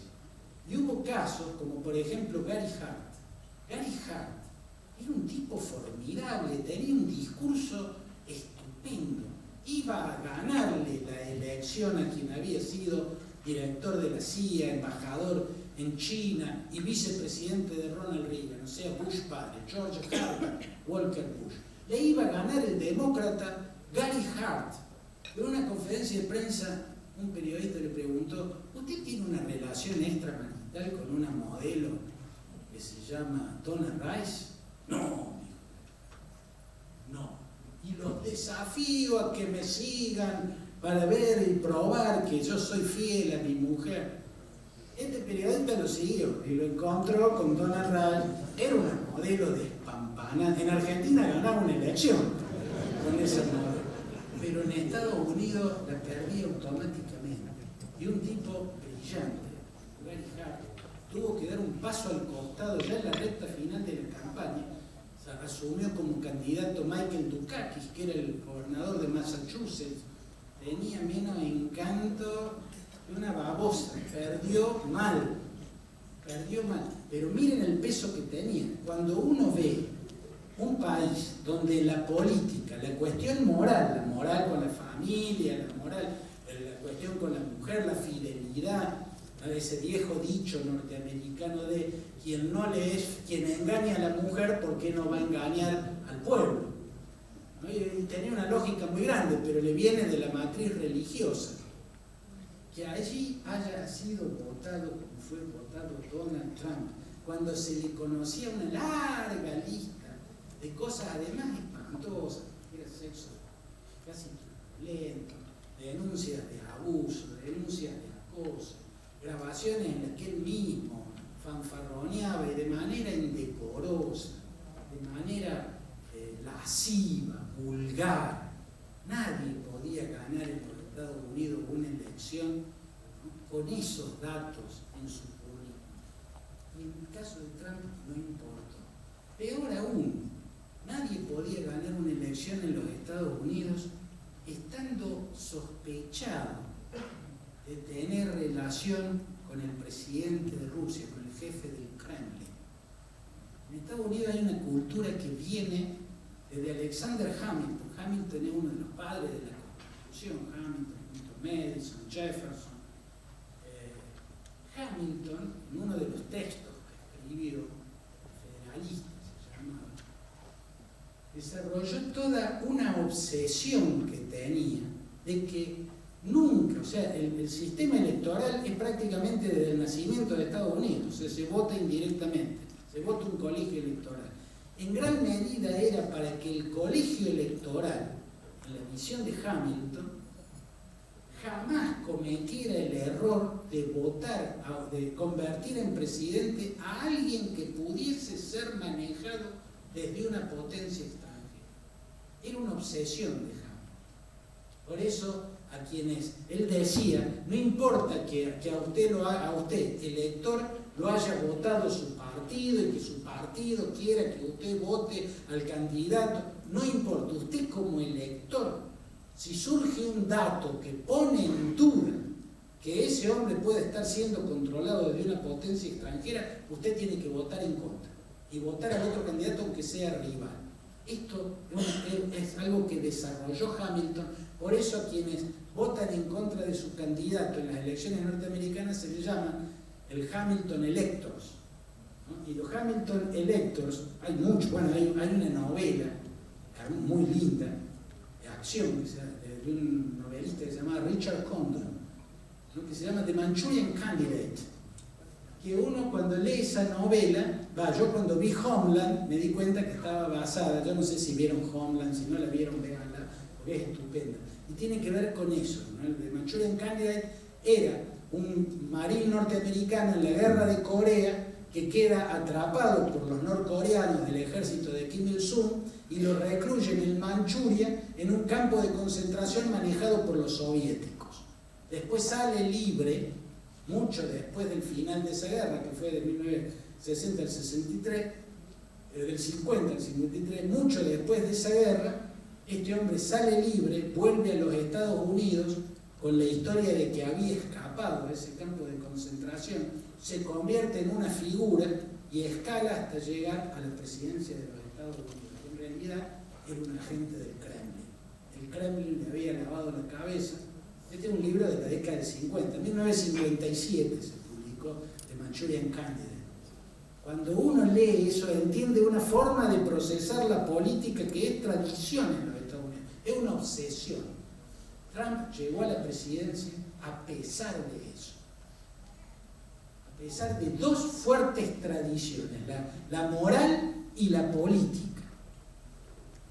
O sea, también Trump es una de las señas de este tiempo tan extraño que, por cierto, también se manifiesta en América Latina. Yo no me voy a prolongar más, voy a terminar, pero voy a decir simplemente que los casos que uno podría enumerar son infinitos. Las escenas que hemos visto, el caso, el triunfo de Syriza, que significa izquierda radical en griego, un partido que rompe, vemos que los sistemas bipartidistas todos se desmoronaron. En Grecia ganó Syriza, izquierda radical, llega Tsipras al poder, Alexis Tsipras, con su ministro de Economía, Varoufakis, ¿no? Que tenía en el planteo romper con Europa, desenterrar el dracma, la antigua moneda griega, moneda que venía Aristóteles, iba a comprar el pan y pagaba con dracmas, pero el dracma terminó en el altar del euro. Varoufakis y Tsipras ganaron la elección y ganaron un referéndum para reconfirmar ese objetivo, y luego Tsipras echó a Varoufakis e hizo exactamente todo lo contrario. Son escenas. España, vemos la caída del bipartidismo en España con escenas desopilantes. La última es tranquilizadora. Ganó Pedro Sánchez, volvió el Partido Socialista al poder. El Partido Socialista hasta hace 3 semanas hasta antes de que Pedro Sánchez llegara a la presidencia, estaba en agonía, se estaba extinguiendo. y resucitó de golpe. Uno encuentra una cosa muy rara en Pedro Sánchez. Yo lo describía como un Clark Kent que nunca se convierte en Superman. No hay nada más frustrante que un Clark Kent que nunca se convierte en Superman. El tipo, un gran líder, una gran oratoria, una pinta que raja la tierra, pero perdía, volvía a perder. No había forma de que le venciera a Mariano Rajoy. Pero este Clark Kent, que nunca se convertía en Superman, resulta que era un perdedor serial estando en el llano. Entonces, ideó un camino de llegar al Palacio de la Moncloa, o sea, de convertirse en jefe de gobierno que no sea a través de una elección, porque la elección la perdía. Y llegó. Y cuando estaba en la Moncloa, ahí sí, el Clark Kent se convirtió en Superman. En 10 meses de gobierno, creó un liderazgo que nunca había tenido y resucitó a su partido, al que ya le habían dado por muerto, le habían dado el acta de defunción. Pero como vemos, España, igual que todos los demás, están en un permanente cortocircuito, porque las sociedades le están pidiendo a sus liderazgos cosas que sus liderazgos no le pueden dar. Entonces buscan, ¿no? En pasados remotos aparecen las utopías regresivas, buscan en la religión. En América Latina está apareciendo con mucha fuerza un fundamentalismo religioso de matriz cristiana. El fundamentalismo, no importa de qué religión sea. El fundamentalismo es fanático, es intolerante, es violento. En Costa Rica, un país modelo de América Latina, un modelo de democracia y de sensatez en América Latina. Después de un presidente que es un caso único, el presidente Luis Guillermo Solís, un profesor universitario, cuya primera decisión gubernamental fue que no hubiera cuadros con la foto de él, con la banda presidencial, en ningún edificio público. Y que obra que fundara un puente, que inauguró un hospital, la placa debía decir Estado de Costa Rica y no el nombre del presidente. Miren qué tipo raro y qué hermosa rareza. Después de ese oasis de racionalidad, a la elección última la ganó un fundamentalista, un pastor protestante, Fabricio Alvarado, cuyo discurso es desopilante, es ayatolesco. Y ganó la primera. Después vino la segunda vuelta y el candidato del partido de Luis Guillermo Solís logró ganar por unos porotitos, pero ganó. Pero la primera vuelta la ganó un fundamentalista, un pastor protestante de posiciones absolutamente radicales y recalcitrantes. En Costa Rica, es como decir Uruguay, un país modelo de democracia, de cultura liberal, en el sentido filosófico, que es el principal de la palabra liberal. Esto que se insinuó en Costa Rica, pero sin llegar al poder, llegó al poder y nada menos que en Brasil. Y nada menos que en Brasil, donde también se da un fenómeno increíble.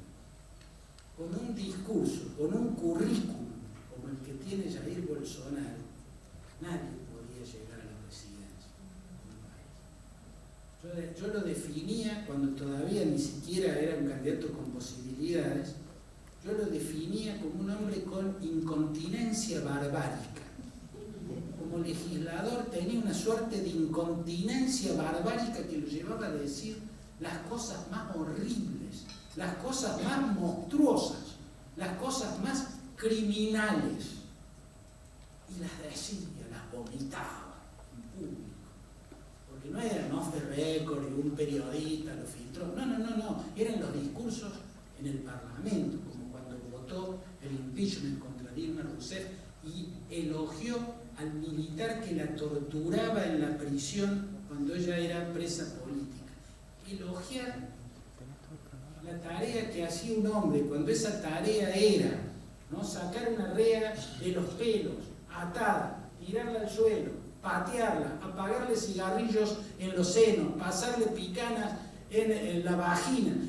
Hacer un elogio de eso en un parlamento uno dice, no, bueno, después de este delirio monstruoso que acaba de protagonizar este hombre que habrá fumado algo raro que lo puso en este estado catatónico mental, este hombre tiene que terminar preso. Terminó en el despacho principal del Palacio del Plan Alto.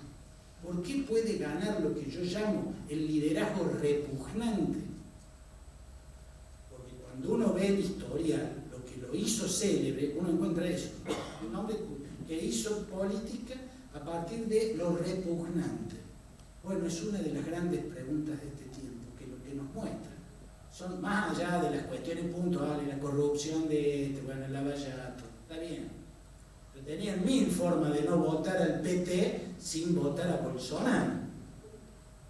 Podrían haber votado a Ciro Gómez, a Alvin, a Marina Silva, tenían un montón de candidatos para votar, pero lo votaron a Bolsonaro. Y esa es una muestra de la patología de este tiempo.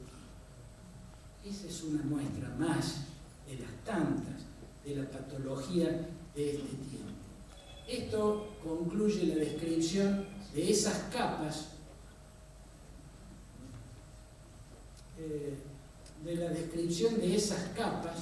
que son las que están a la vista de todos nosotros. No he hecho más que describir lo que ustedes vienen viendo y leyendo en los diarios, viendo en los noticieros y escuchando en los informativos de las radios. En el centro de esas capas, si como hizo Günter Grass al sumergirse sobre su propia historia, las va sacando, llegamos al núcleo. En el núcleo están los desafíos más gigantes, los desafíos que nunca tuvo la especie humana, desde la inteligencia artificial hasta la extinción del planeta. Bueno, esto no es para hacer descripciones preocupantes. Yo creo en la especie humana. Lo que se describe es lo que está, porque analizar lo que uno desea no sirve. Puede ser placentero, pero no sirve, ¿no? Y lo que sirve es ver y entender y tener en claro lo que pasa. Lo que pasa son anomalías en el mundo, que nos describen un momento que podemos sintetizar en la palabra desglobalización, y que tiene que ver con una sociedad mundial sumida en incertidumbres que la hace no poder ver su propio futuro, y ya no en horizontes muy lejanos, sino extremadamente cercanos. Por eso todos los sistemas, incluidas las democracias, están en cortocircuito. Es la antesala del mundo que viene, y en el mundo que viene el gran desafío va a ser convivir con la inteligencia artificial. Muchas gracias por la atención. El aplauso para Claudio Pantini, presentándose nuestro primer conferencista. Si usted me habilita, habilitamos a hacer preguntas. Las personas que desean hacer una pregunta nos levantan la mano y les acercamos micrófono. La marcaste. Me gustaría que habláramos del patio de atrás de casa. O sea, esta situación que vos marcás creo que se da también en Argentina. Y mi opinión es que desde 1943 nos viene sucediendo esa forma de anomalía que tenemos, un poco con la matriz del primer golpe militar que tuvimos. Me gustaría que vos nos dijeras cuál es la visión de nuestro patio de atrás de acá de Argentina. Bueno, yo creo que en la Argentina, entre todo lo malo, por lo menos no hay un Bolsonaro o un Fabricio Alvarado o un Rodrigo Duterte haciendo campaña. Pero podemos quedar atrapados en una elección como la de los ucranianos. Antirrusos, prorrusos, antirrusos, prorrusos. Hasta que por fin descubrimos que tenemos que ver otras puertas también. Yo personalmente creo, esto lo lleva uno a opinar, me pregunto, que me pide, bueno, a ver, diga qué piensa acá, ponga, Y yo voy a decir mi opinión como corresponde, lo que yo pienso. Lo único que yo sé decir siempre es lo que yo pienso. Y yo pienso que sería desesperante que quedemos atrapados en una opción que no sea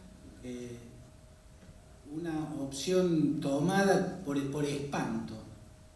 A mí me da la impresión que por ejemplo, desde la definición de liderazgo, me acuerdo de raíz de que anoche en la cena la citaba, o hoy a la mañana en el desayuno, conversando, a partir de la definición que Harry Truman, presidente de los Estados Unidos, que era vicepresidente de Roosevelt y que asumió por la muerte de Roosevelt y luego se ganó en las urnas, y a pesar de no tener carisma, de no tener encanto, de no tener un gran discurso, fue un presidente sumamente fuerte. Y definió una vez el liderazgo de una forma, me parece, muy lúcida, muy inteligente. Dijo Harry Truman: liderazgo es la capacidad de hacer que los demás hagan aquello que no quieren hacer, y que lo hagan contentos, que lo hagan incluso felices.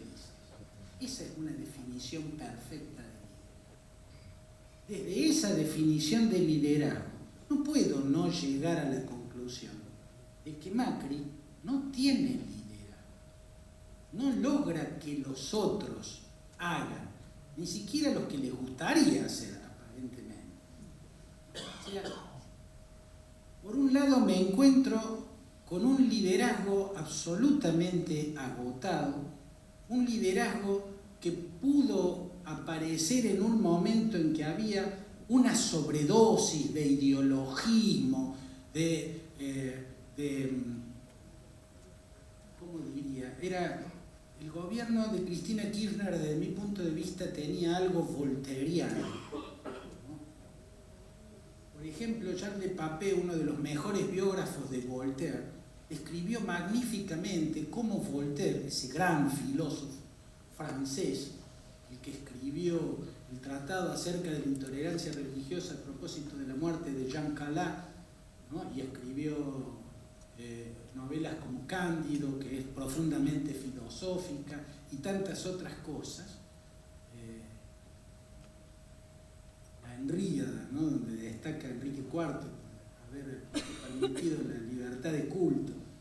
Voltaire describe Jean Le Papé, que fue un biógrafo de este tiempo, de aquel gran filósofo dieciochesco. Tenía una vida escénica, ya cuando era una celebridad, ¿no? Había logrado, con su riqueza, porque además de un hombre inmensamente lúcido, era un hombre inmensamente rico, ¿no? Lograr convertir su vida como en un escenario en el cual él desplegaba grandes personajes y actuaba de él mismo. Algo voltairiano en esos términos vivió la Argentina en el gobierno pasado. El Estado convertido en un escenario donde un protagonista casi excluyente, con una gran capacidad histriónica, ¿no? Monopolizaba la visión del mundo de una forma, del país de una forma. Bueno, esa sobredosis de ideología hizo que cotizara, como en la Argentina siempre, ante el agotamiento de un modelo de liderazgo se busca lo que es exactamente diferente. Menem ganó después de Alfonsín porque Menem era lo más diferente a Alfonsín, y De la Rúa ganó después de Menem porque De la Rúa era lo más exactamente opuesto a Menem, visualmente digo, en la forma, y así sucesivamente, bueno, esa sobredosis de ideologismo y de histrionismo y de relato, como se planteó acá, hizo que cotizara la insustancialidad discursiva. Si yo tuviera que definir el discurso de Macri, diría: Macri es una persona que a medida que va hablando uno se va olvidando de lo que dice. A mí siempre me pasa. Yo prestaba atención, trataba de concentrarme cuando aparecía, pero empezaba a hablar y yo empezaba a olvidarme de lo que estaba diciendo. Ese es un rasgo de insustancialidad. si venimos de una sobredosis de actuación heroica, lo que en el pensamiento, en la filosofía política se llama el modelo del monarca heroico, si venimos de ese modelo que ya nos tenía agobiados, bueno, entonces cotiza el livianismo.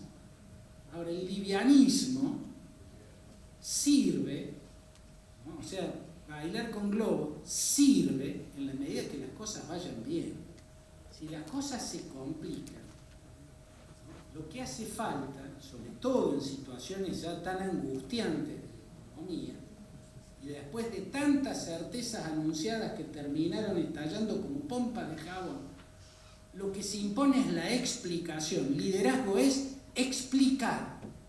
Entonces yo cuando sigo viendo que el presidente aparece, o su mano derecha, Marcos Peña, aparece, y en vez de mostrarme al hablar que está asesorado por un experto que lo está llevando a la profundidad de las cosas y le está enseñando a explicarlas, no, viene coacheado. Y no es lo mismo tener un asesor para entender lo que pasa que tener un coach. Con el coaching yo puedo irradiar una sensación.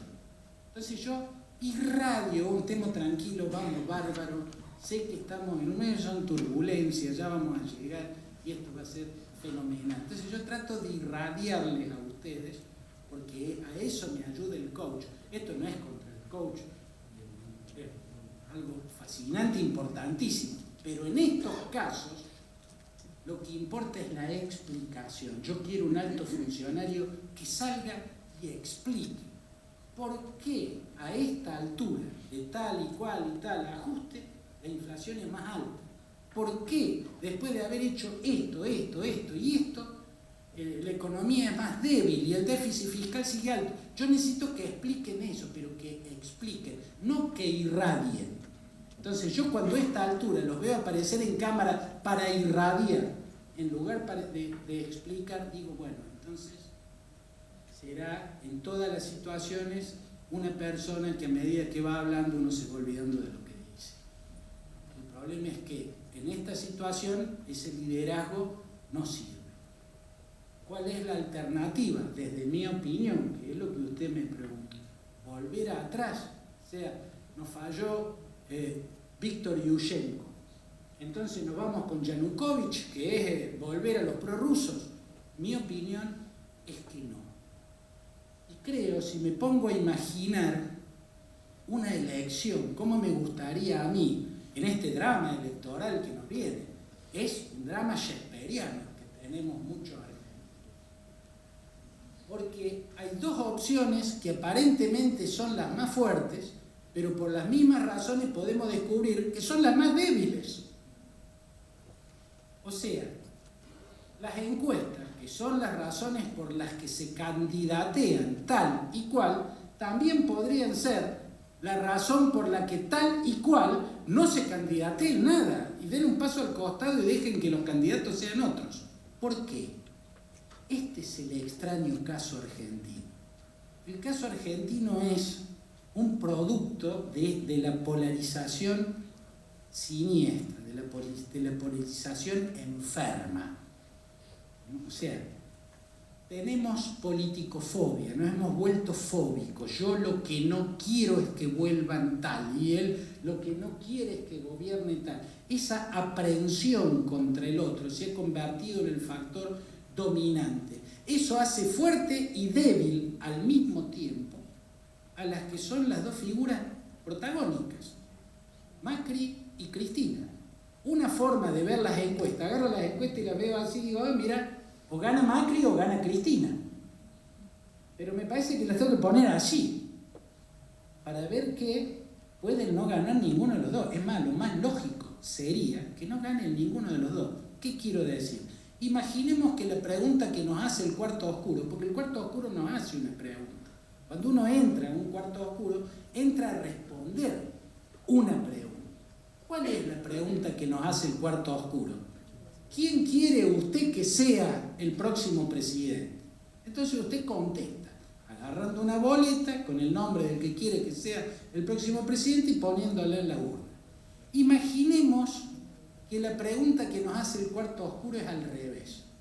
Hay 3 candidatos y cuando entramos al cuarto oscuro, el cuarto oscuro nos pregunta, de estos 3 candidatos, ¿cuáles son los 2 que usted no quiere que sean presidentes? Ganó Lavagna. O ganó Lavagna, o ganó Pichetto, o ganó el que quiera, o Schiaretti, o quien se ponga en esa posición. ¿Por qué? Porque los 2 que tienen los núcleos duros más fieles son los 2 que tienen el mayor nivel de rechazo. Por eso, si la pregunta que me hace la urna es al revés, y en vez de preguntarme quién quiero que sea presidente, yo tengo que poner un solo nombre, me pregunta quién no quiere que sea presidente. Diga de estos 3, 2 que usted no quiere que sea presidente.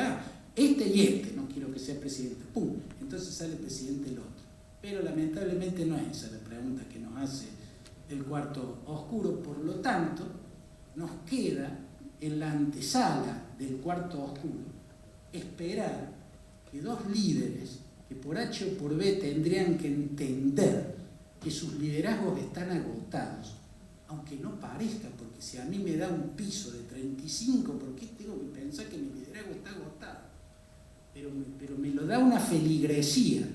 Yo creo que el amor en la política no es lógico. Para mí, solo vale enamorarse de un líder si ese líder es Mandela. Pero si no es Mandela, a mí hasta me parece un poquito indignificante. Ya me parece oprobioso los líderes que buscan ser adorados, idolatrados, ¿no? Que se crean aparatos de propaganda para que impongan culto personalista y todo. Eso ya me parece una cultura política profundamente antidemocrática. Pero en este caso nosotros estamos viendo un núcleo social del orden del 30% que le profesa un amor, pero contundente, a una líder. Y otro núcleo que está muy, muy, muy fiel a Macri. ¿Cuál es la diferencia entre esos 2 núcleos? Además de que uno están con Macri y los otros con Cristina. Que los 2 núcleos tienen que ver con sentimientos que genera Cristina. Macri no genera nada. Nadie cuyo discurso es algo que a medida que va hablando uno se lo va olvidando puede generar algo, ¿cierto? Entonces está el amor por Cristina, desde mi punto de vista, creado por aparatos de propaganda, más una habilidad de liderazgo, y un histrionismo y un discurso, todo lo demás, perfecto, pero fundamentalmente por un aparato de propaganda está el amor a Cristina y está el amor a Macri, pero el amor a Macri en realidad no es amor a Macri, es odio a Cristina.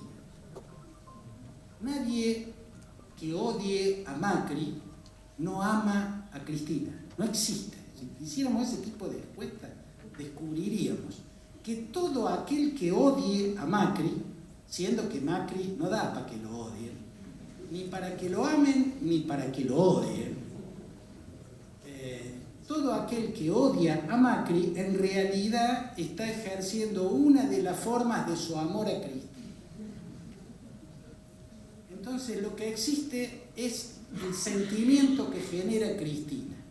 Por eso la apuesta de Durán Barba era capitalizar uno de los aspectos de ese sentimiento. El amor a Macri no existe. El amor a Macri es el disfraz del odio a Cristina. Entonces, la gran pregunta es, ¿cómo transformar? Para muchos que no queremos, a mí me gustaría pedirle a Macri, si yo tuviese una charla con él, ¿no? Me parece que le preguntaría, mire, yo creo que si usted verdaderamente creyera, o si usted verdaderamente tiene como prioridad que no gane Cristina y que no vuelva el país a un populismo que tal vez venga recargado con el cuchillo entre los dientes, las señales en la antesala no son precisamente tranquilizadoras. Si usted verdaderamente tuviera esa como prioridad, daría un paso al costado, ¿no? Y dejaría o que Vidal sea la candidata o que Vidal y Rodríguez Larreta, los únicos indudablemente eficaces gobernando por el partido Partido PRO, que Vidal y Rodríguez Larreta se entiendan con Schiaretti, con Lavagna, con Pichetto, la posibilidad de cerrarle el paso a Cristina existe, es clara, es contundente. El problema es usted, presidente, que quiere volver a ser presidente. Porque sería muy traumático irse de la Casa Rosada con la imagen de un fracaso. Bueno, perfecto, si quiere hacer una vaquita, le pagamos la terapia, pero soluciónelo de otro modo a este trauma, porque les puede llegar a salir muy caro. No porque, yo no sé cómo sería un nuevo gobierno de Cristina, una cosa es en tiempos excedentarios y otra cosa es en tiempos no excedentarios, sino con las arcas exhaustas. Conocemos la de los tiempos excedentarios y cómo después, cuando los vientos empezaron a soplar en contra de la economía argentina, empezó a agarrarse de otras cosas. ¿Cómo sería? Yo no sé.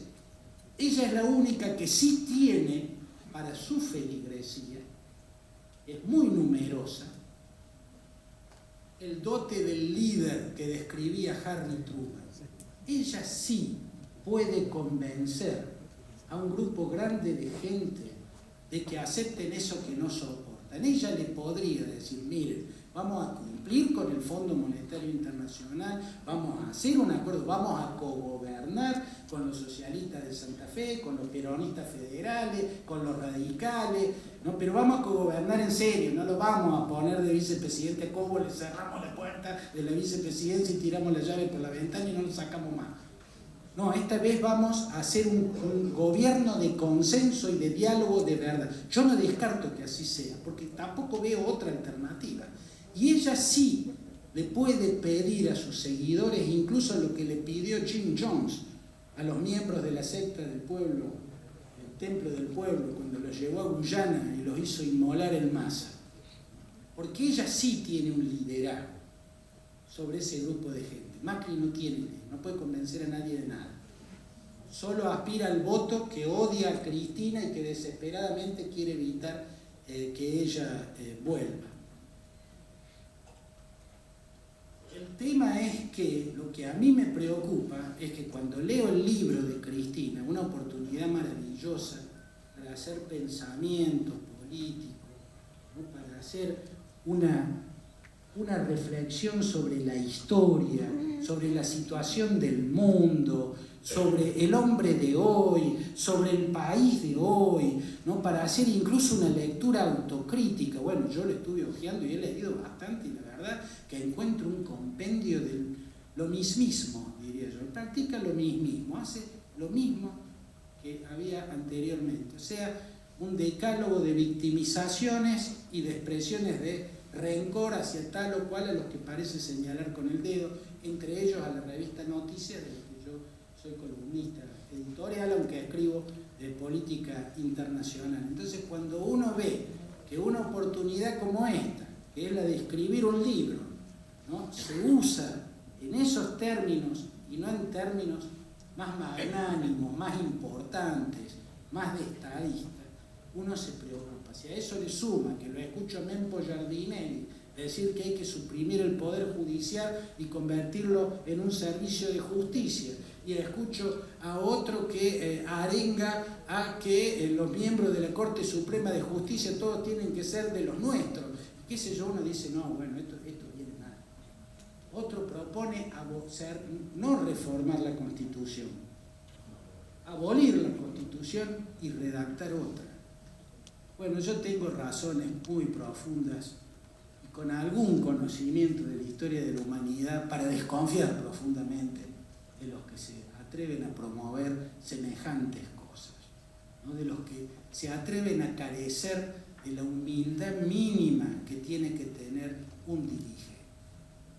Entonces, para mí la prioridad que tendría que tener Macri, que tendría que tener Cristina, es que ninguno de los dos se decida. Si Cristina anunciara mañana, yo no voy a ser candidata, Macri se tiene que bajar solito.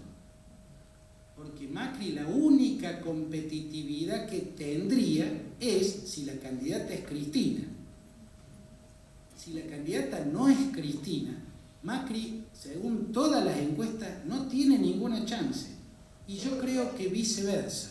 Si Macri mañana dice yo me bajo, las chances de Cristina se desinflan en el acto. Esta es una opinión mía. Acá me estoy adentrando en el terreno de la interpretación de la estadística. Pero interpretando la estadística me animaría a decir que los dos están en condición de dar un paso al costado y en los dos casos sería un gesto de grandeza, algo que uno espera muy rara vez de la política. Muy bien, el señor Claudio Fantini, este aplauso es para usted.